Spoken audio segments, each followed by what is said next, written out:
Amis des fours à micro-ondes, bonjour. Aujourd'hui, nous allons tenter de réparer un four à micro-ondes que l'on m'a donné, en ayant comme symptôme que quand on le met en route, ça sent cramer et qu'a priori il ne marche pas. Donc avant de l'ouvrir, regardons un petit peu comment fonctionne un four à micro-ondes. Basiquement, les fours à micro-ondes équipés de magnétrons sont tous faits à peu près de la même façon. Nous avons ici un transformateur qui va transformer le 220 en une tension, donc ici c'est 1600 volts, bon, enfin des fois ça peut être plus ou moins.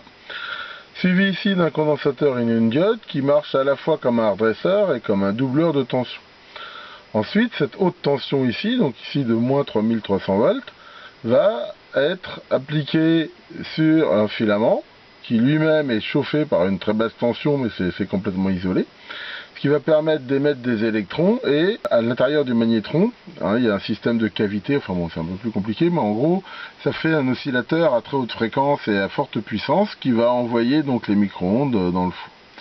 Donc on voit que c'est quelque chose d'assez simple, et donc pour les réparer, il faut regarder différentes choses. Donc les pannes les plus fréquentes, c'est soit ici l'enroulement est coupé, soit le condensateur est en court-circuit, ne fonctionne pas, soit la diode est morte, soit ici pareil l'enroulement ici est coupé, ou le magnétron ne marche pas. En fait souvent ce que j'ai vu c'est que les pannes les plus fréquentes sur les magnétrons, c'est pas tellement que le filament est coupé, c'est que bizarrement il y a un court-circuit entre le filament ici et l'anode. Alors on sait pas trop pourquoi.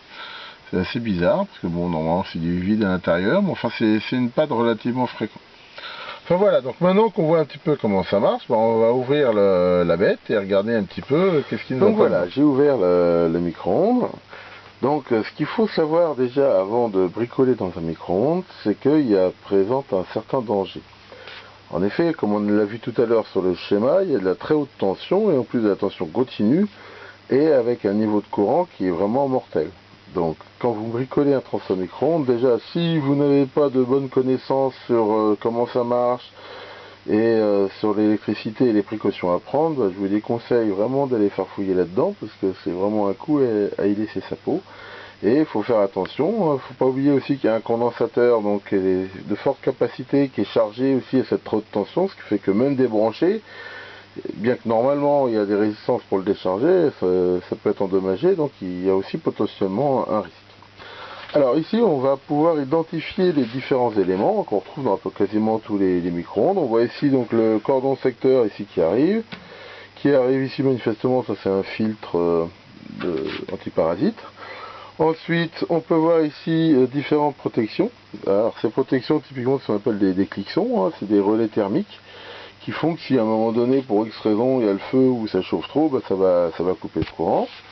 Ici on a un système qui est très simple, parce que celui-là c'est un modèle électromécanique, donc on voit qu'il y a quelques fusibles, quelques systèmes, donc là ça va être le système de minuterie. Ensuite on a le transfo que l'on voit ici avec son bobinage, donc qu'on voyait sur le schéma, et ici donc le magnétron. Ici on peut voir les deux cosses du filament. En même temps, on voit un ventilo qui permet de le refroidir. Et on voit là le condensateur.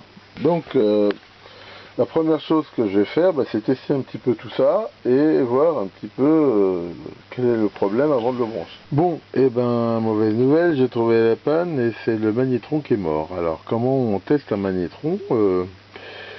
On voit ici les deux filaments, les deux cosses du filament, et ici le boîtier, sachant que le filament est isolé et qu'un des côtés en fait sert aussi donc de cathode.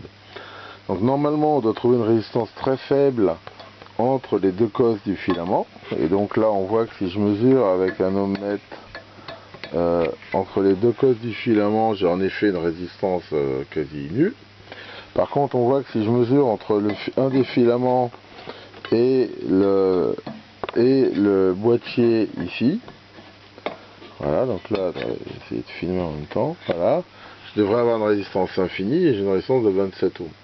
Donc ça prouve qu'il est mort, ça veut dire que, c'est souvent que je vois cette panne, je comprends pas tellement pourquoi, mais enfin, toujours est-il que ça veut dire que à l'intérieur du magnétron, Donc il y a un court-circuit entre l'anode et la cathode en fait, hein, parce que normalement il devrait y avoir une résistance infinie, et là on trouve 27 ohms, donc on est très très loin de l'infini. Et c'est la raison pour laquelle ce micro-ondes est mort. Donc ça veut dire que n'ayant pas de magnétron de rechange et ne pouvons, enfin je pense pas que je puisse réparer un magnétron, et bien ça veut dire que j'ai aucune chance donc de réparer cet appareil. Donc je vais par contre pouvoir recycler, parce que alors qu'est-ce qu'on peut récupérer dans un micro-ondes? On ne peut pas le réparer. On peut récupérer différentes pièces, on peut récupérer par exemple le ventilateur qui est là, le petit moteur qui continue, qui permet de faire tourner le plateau, et surtout le gros transformateur qui, comme je vous l'ai montré dans une précédente vidéo, peut être bobiné facilement pour fournir un très fort courant, hein, pour faire justement un poste de chauffage par point, ou une alimentation très puissante, ou ce qu'on veut en fait. Ou carrément l'utiliser, mais là il va donner de la très haute tension, donc c'est pas forcément très pratique. Enfin voilà, on peut aussi bien sûr récupérer les cliquetsons là, enfin bon, les micro-switch, le fil, enfin bon, il y a quand même des matériels à récupérer.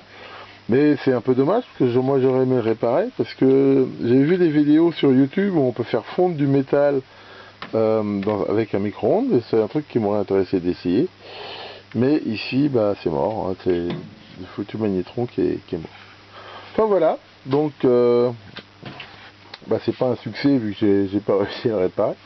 Mais enfin au moins je sais ce qui va pas et j'ai trouvé la panne. J'espère que cette petite vidéo vous aura aidé à mieux comprendre et peut-être à réparer vous-même votre micro-ondes. Et je vous dis à bientôt pour d'autres vidéos.